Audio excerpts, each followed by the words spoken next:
Mais cela s'est concrétisé 4000 ans après. Dieu fait chaque chose bonne en son temps. Esaïe a prophétisé, une femme sera enceinte, une vierge enfantera un fils, un enfant nous est né, un fils nous est donné. Mais cette prophétie s'est accomplie 700 ans après. Mais tu ne vas pas vivre 700 ans. Donc pour toi, ce n'est pas 700 ans. Si c'est 700 ans, donc tu vivras. Parce que c'est lui qui a la prophétie. C'est lui qui a la prophétie. C'est lui qui a la promesse. Ne meurt jamais. Un homme est destiné ne meurt jamais. La mort viendra. Je dirai à la mort, arrête-toi. J'ai une mission. J'ai un mandat. Je suis beau de figure. J'ai une destinée. Je dois accomplir ma destinée. Je tiens ferme. Je ne chancelle pas. Comme mon père Abraham, qui a tenu ferme, ne chancela pas. Espérant contre toute espérance, il a tenu bon. Il dit ce que Dieu a dit, il accomplira. Je fais des erreurs, j'ai pris à garde, c'est pas grave. Mais on a dit le fils de la promesse, le fils de la destinée, Isaac sera là. Et à 100 ans, tu as vu Isaac. Il n'est pas mort. Il a profité aussi d'Isaac encore. Alléluia. Donc il y a un temps. Le temps est fixé. Tiens bon dans la foi. Ne baisse pas les bras. Même si l'adversité vient, ne te compromets pas. Ne prends pas des voies détournées. Tout ce que Dieu donne est bon. Il y a d'autres qui regrettent. Pourtant, on leur a dit des choses. Mais ils n'ont pas voulu patienter. La foi. Ils n'ont pas voulu persévérer dans la foi. La foi implique la persévérance, la patience. Les gens ne sont pas patients. Ils veulent toujours prendre des raccourcis. Tu n'es pas en concurrence avec quelqu'un. Tu n'es pas en compétition avec quelqu'un. Tu as une identité propre. Tu as une mission propre. Tu es toi-même. Tu es toi-même.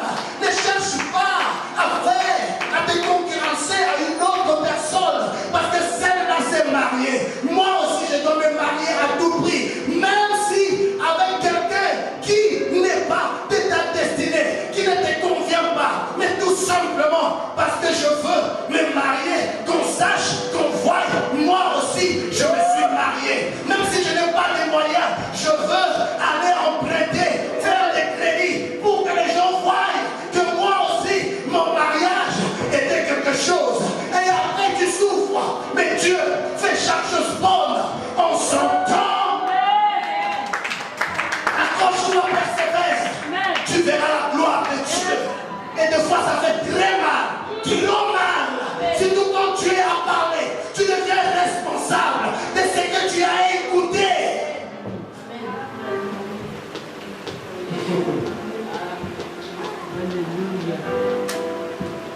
Il y a un temps marqué. Tu n'es en compétition avec personne. Tu es toi, reste toi. Tu es bien tel que tu es là. Regrettable. Dans mon pays, on prend un médicament qu'on appelait Dirabolin, je sais quoi. Bouquet. Il devient gros. Et les gens grossissent. Et maintenant, un gros ventre, un gros derrière. Et c'est quoi ça? Tu es complexé ou quoi? Tu es bien tel que tu es. Dieu, quand il te regarde, il dit, tu es une belle créature. Belle créature. Reste tel que tu es. On dira grogner comme ça. Mais je veux crepus ou quoi? C'est ton affaire. Amen. Amen. Dieu n'a pas fait d'erreur. Reste tel que tu es. Alléluia. Oui, il y a un temps marqué. Qu'est-ce qu'on t'a dit? Qu'est-ce que tu as reçu? Change ton attitude. Considère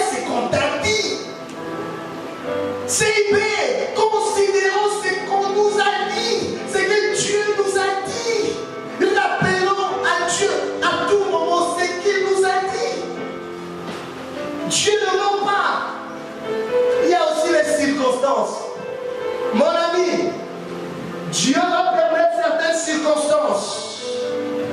Toutes choses concourent au bien de ceux qui aiment Dieu. Pas seulement les bonnes choses, mais aussi ça peut être de mauvaises choses.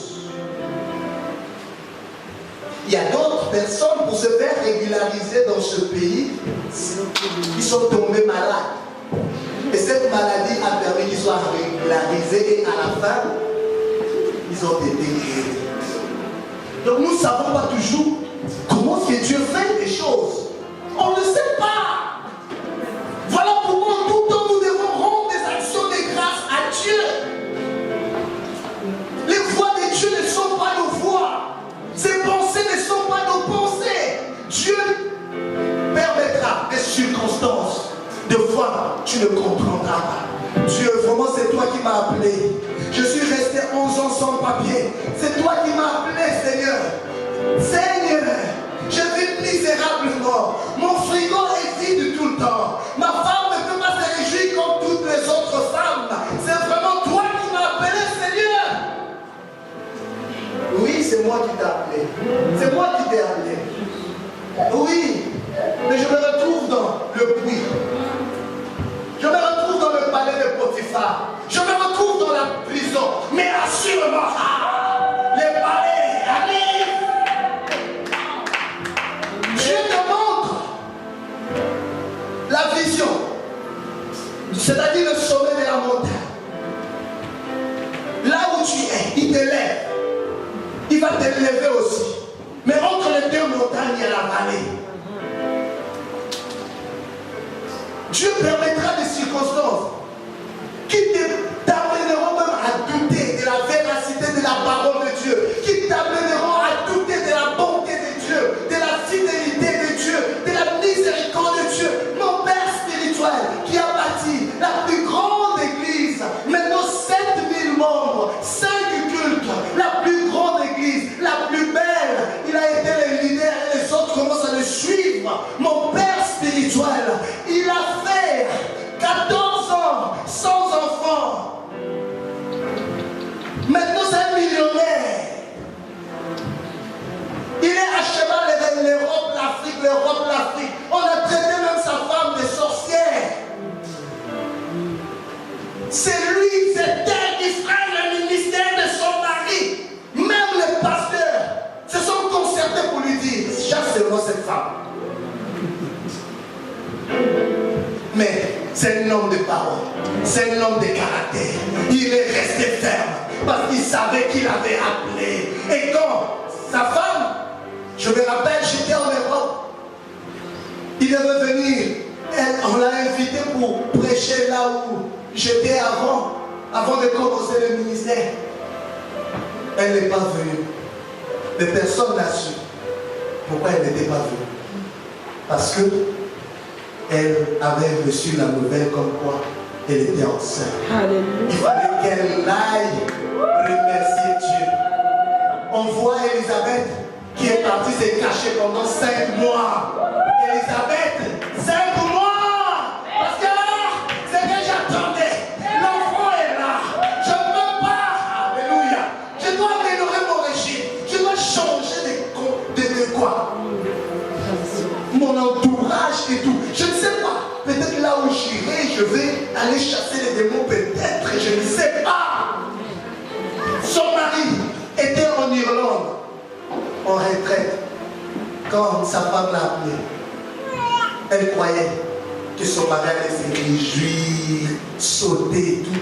La réponse de son mari était, je le savais, Dieu est fidèle. Amen. Aujourd'hui là, Hélène Joyce est née. Elle est née où? Au Canada. Elle vit au Canada. Elle est venue trouver tout. Son père a tout. Dieu ne ment jamais. Ne prenez pas Dieu à la légère. Soyez fidèles. Accrochez-vous à la parole de Dieu. Accrochez-vous à ce que Dieu dit. Ne tremblez pas. La réalité n'est pas la vérité. La vérité a un nom. La vérité s'appelle Jésus. La parole de Dieu. Les verbes de Dieu. Ne tremblez pas.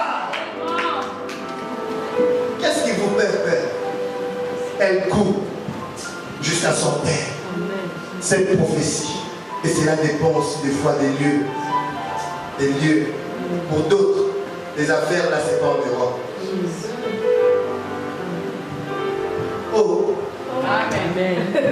Certains ont fui l'Afrique pour venir en Europe, mais ils doivent retourner. Retourner parce que c'est le lieu de leur bénédiction. Chacun a son Canaan.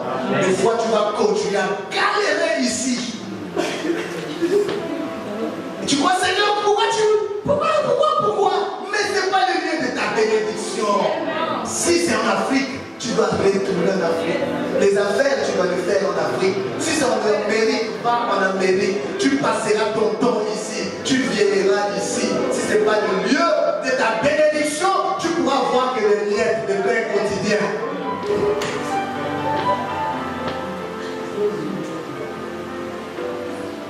L'Europe n'est pas paradisiaque, l'Europe n'est pas idyllique. Pourquoi tu vas souffrir?